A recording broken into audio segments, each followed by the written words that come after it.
일본 납북 사건의 특징, 바다와 인접한 도시, 무언전화, 신속한 실종 등이 있죠. 하지만 오늘 다룰 사건은 일반적인 납북 사건이라고 하기엔 약간 이상한 점이 있는 그런 사건입니다. 이 여성의 이름은 카와타 키미에. 1966년 8월 15일 야마구치현 시모노세키에서 태어난 그녀는 어릴 적부터 무척 상냥한 성격에 손재주가 좋았습니다.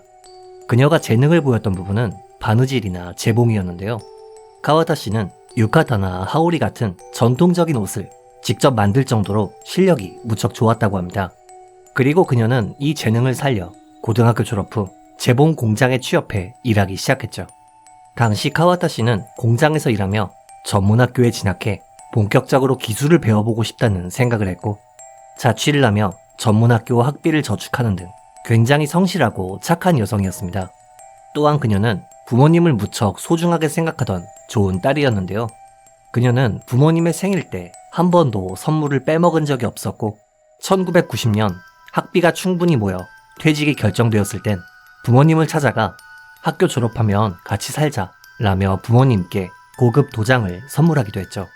아무튼 이렇게 꿈을 향해 노력하던 그녀였지만 1990년 2월 7일 그녀는 갑자기 자취를 감추게 됩니다. 1990년 2월 7일 당시 23살이었던 카와타 키미에 씨는 재봉 공장 근무를 끝마친 뒤 오후 5시 15분 퇴근 도장을 찍고 차로 귀가했습니다.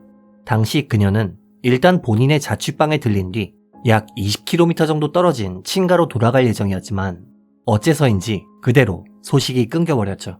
당시 그녀가 오지 않는 것을 이상하게 생각한 가족은 경찰에 실종 신고를 제출했지만 이렇다 할 성과는 없었습니다.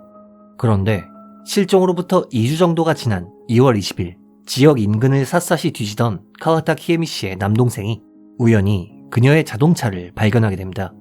당시 자동차가 발견된 곳은 야마구치현 아부군의 한 국도 주차장이었는데요. 남동생은 이 사실을 즉시 경찰에 알렸고 이를 계기로 본격적인 경찰의 수사가 진행됩니다. 먼저 경찰이 주목한 것은 차량의 발견 장소였습니다.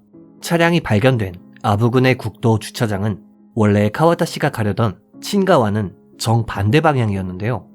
그녀가 어째서 집 반대 방향으로 향했는지는 알 수 없지만 이상한 정황은 이뿐만이 아니었습니다.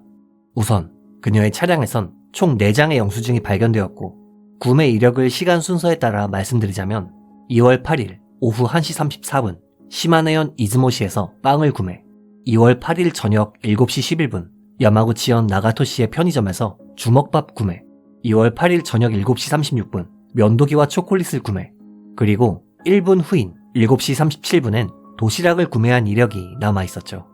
그리고 영수증이 발행된 지역을 순번으로 표시하자면 이렇습니다. 즉, 그녀는 자취를 감춘 다음 날 갑자기 270km 이상 떨어진 이즈모시에서 빵을 샀고 30분 후 다시 남쪽으로 이동, 나가토시로 향했으며 이후엔 본인은 사라진 채 자동차만 북쪽에서 발견된 것이죠. 게다가 차내에는 영수증 구매 이력이 있던 면도기가 고스란히 남아있었는데요. 이 면도기는 5개 세트에 일회용 T자 면도기로 이 중 하나에선 실종된 카와타 씨의 혈흔이 검출되었습니다. 그리고 수상한 정황은 이뿐만이 아니었습니다. 부모님에 따르면 실종된 카와타 씨는 깨끗한 걸 좋아하는 성격이라 자동차를 운전할 때면 늘 신발을 벗고 타는 버릇이 있었습니다만 운전석 발 매트엔 어째서인지 진흙이 잔뜩 묻어 있었으며 조수석에선 고사리의 잎이 발견되었다고 합니다. 이뿐만 아니라 그녀는 키가 작은 편이라 운전을 할 때면 좌석을 앞으로 당겨 핸들에 몸을 바짝 붙이고 운전했습니다만 발견 당시 좌석은 일반적인 위치에 있었던 것이죠.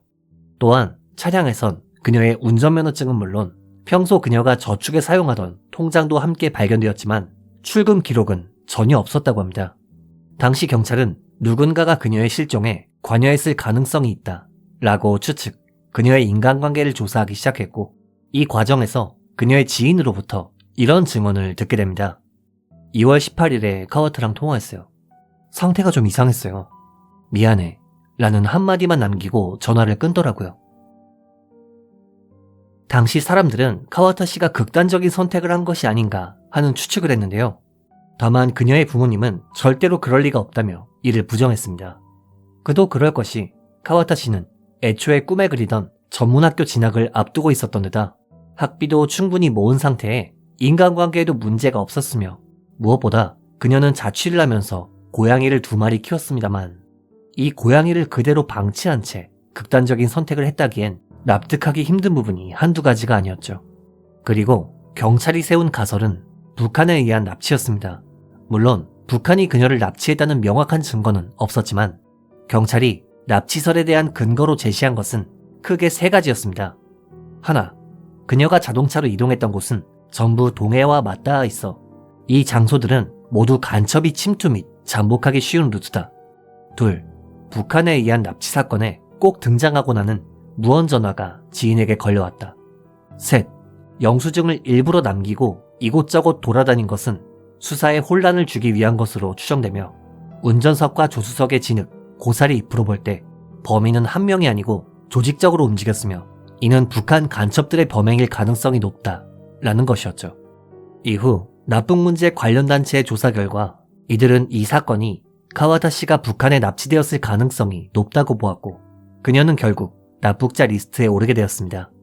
다만 개인적인 생각이지만 여전히 석연치 않은 부분이 존재하긴 하는데요. 우선 앞서 말씀드렸던 무언전화.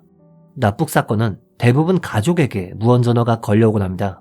하지만 이 사건은 어째서인지 그녀가 소중히 생각하던 가족이 아니라 지인에게 걸려왔다는 점이 좀 이상하죠. 또한 기존의 북한 납치 사례는 주로 해안가 도시에서 실종된 이후 그 행방이 신속하게 사라지는 패턴을 보이는데 이 사건 같은 경우는 신속한 실종이 아니라 굳이 여러 장소를 빙빙 돌며 물건을 구매했던 흔적을 남겼다는 점에서 좀 위화감이 듭니다. 그리고 간첩의 소행치고는 면도기와 영수증은 물론 진흙과 고사리 잎을 남기는 등 다소 허술한 부분이 있죠. 설령 면도기와 영수증이 수사에 혼란을 주기 위해서 일부러 남긴 것이라고 가정해도 수사 혼선까지 계산하는 치밀한 간첩이 정작 발밑 진흙과 고사리 잎은 방치했다는 게 좀 앞뒤가 안 맞는 것 같은 느낌이 들죠. 한편 이 사건엔 한 가지 뒷이야기가 있는데요. 2013년 당시 납북자 관련 단체는 그녀의 자동차가 발견된 아부근의 국도변 주차장을 조사한 적이 있었습니다. 그리고 당시 이 조사에는 전직 북한 간첩이 동행했죠. 그런데 현장을 본 전직 간첩은 여기서 발견됐다고요? 아무래도 위장 공작 같습니다. 라며 사실 그녀가 납치당한 곳은 다른 장소이며 자동차만 일부러 이곳에 유기했을 가능성이 높다는 말을 남겼습니다. 과연 이 사건은 정말 북한의 납치일까요? 아니면 북한의 납치인 것처럼 보이도록 한 누군가의 범행일까요? 이번 영상 어떻게 보셨는지요? 실종자분이 하루빨리 가족의 품으로 돌아오기를 바라며 영상을 마칩니다. 규미사였습니다.